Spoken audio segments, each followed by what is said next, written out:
प्रीति एक आइसक्रीम की दुकान से आइसक्रीम ऑर्डर कर रही थी। वो जहाँ खड़ी थी वहाँ से थोड़ी ही दूर रास्ते पर एक चमचमाती कार आकर रुकी।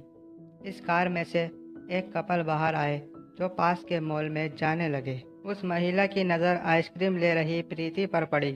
वो उसके पास गई और उसके कंधे पर हाथ रखकर बोली, अरे प्रीति, तू, कितने सालों के बाद मुलाकात हुई है हमारी।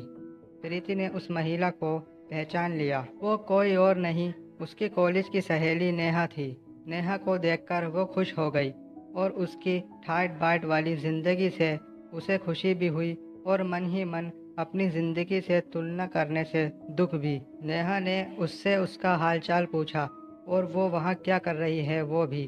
प्रीति ने उसे बताया कि आज उसकी शादी की सालगिरह है, इसलिए वो और उसके पति इस आइसक्रीम पार्टी करने आए हैं। प्रीति की बातें सुन नेहा ने अचरज से कहा कि क्या तुम आइसक्रीम खाकर अपनी एनिवर्सरी मनाती हो? प्रीति ने दुखी मन से कहा, हाँ, हमारी फाइनेंशियल कंडीशन इतनी अच्छी नहीं है, इसलिए हमें सोच समझकर ही खर्चा करना पड़ता है।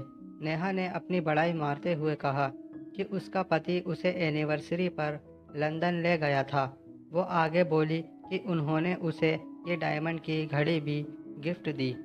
अपनी घड़ी दिखाने के लिए जब उसने अपना हाथ ऊपर उठाया तो उसके हाथ में वो घड़ी नहीं थी। वो डर गई और अपनी घड़ी पर्स में खोजने लगी, लेकिन वहाँ पर भी घड़ी नहीं थी।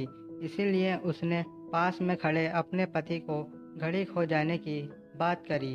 तब उसका पति उस पर गुस्सा करने लगा और उसे और उसके माँ बाप को भला बुरा कहने लगा। फिर गुस्से में उसका पति घड़ी खोजने के लिए कार की तरफ चला गया।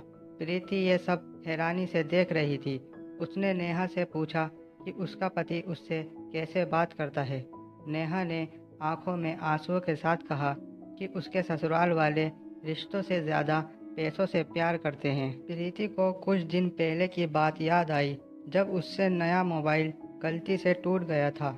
उसने डरते डरते अपने पति से बोला तो उसके पति ने स्माइल के साथ उसे समझाया कि डरती क्यों हो, मैं इसे रिपेयर करवा दूंगा।